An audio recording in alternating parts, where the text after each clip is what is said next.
नमस्कार जय जगन्नाथ मु पुष्पांजलि त्रिपाठी मु मो यूट्यूब चैनल गाँ माटे मजा को आपण को स्वागत करुच्ची। प्रभु श्री जगन्नाथ दयारू आपण मैंने भलरे थे मुझे भलरे अच्छी। एबे तो समय राति 11:30 है। घर सब काम सरला। वीडियो करिवार कारण आपण मैंने समस्ते जानी काली पवित्र सावित्री व्रत।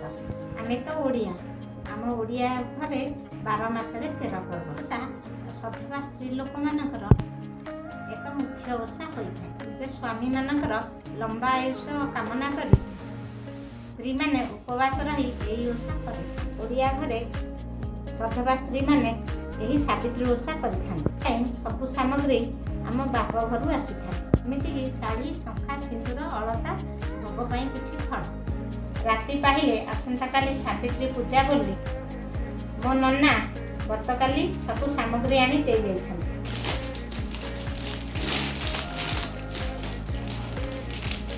एही जिनस सब देखु देखु राति 12टा बाजिलानी।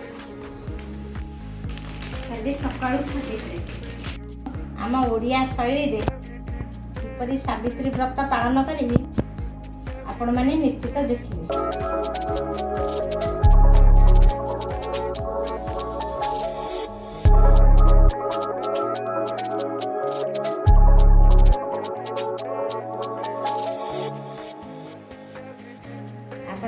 सावित्री उपलक्षे मोर अनेक अनेक अभिनंदन। नित्यकर्म सब सारी घर ठाकुर पूजा कर दे एबे सावित्री पूजा प्रस्तुत लगे।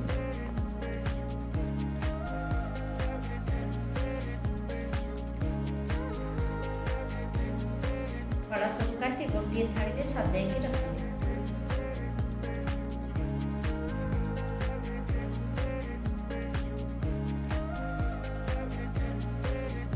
माँ सावित्री और सत्यवानकर छोट छोट कंढई मूर्ति दुईटी को गाधोई दे सज करदेली।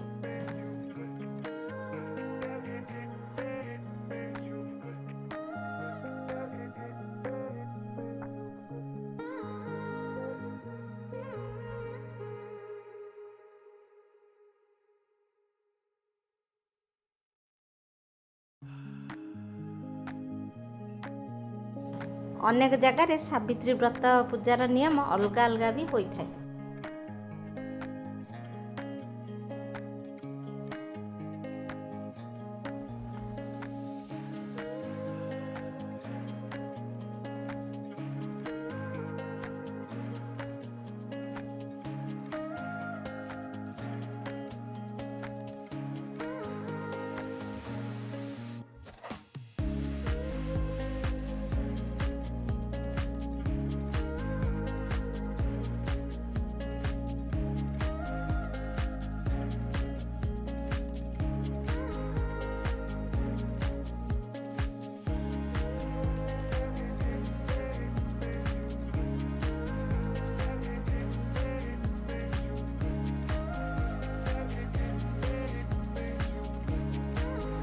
विधिबद्ध भाव पूजा सारी सावित्री व्रत बहीटी को पढ़िले।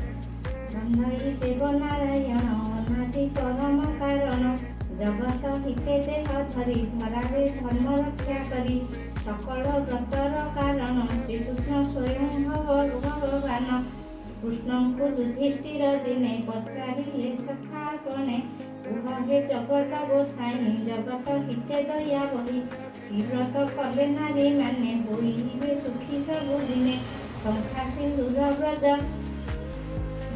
सावित्री करी भाग्यवती होई से लभिबे सुख्याति।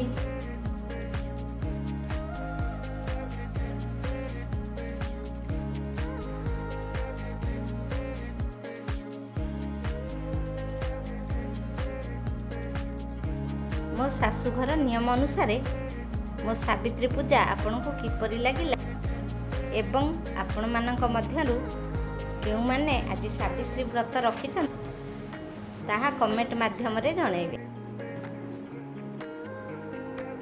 सावित्री व्रत रे पूजा करिथिबा शंखा को पिंधि स्वामी को मुंडिया मारी आशीर्वाद नेई तांको हातरू पानी पी व्रत शेष कले। भिडियोटी आपको भल लगी मो यूट्यूब चैनल गाँ माटीर मजा को गोटे लाइक शेयर सब्सक्राइब करूँ। नमस्कार, जय जगन्नाथ।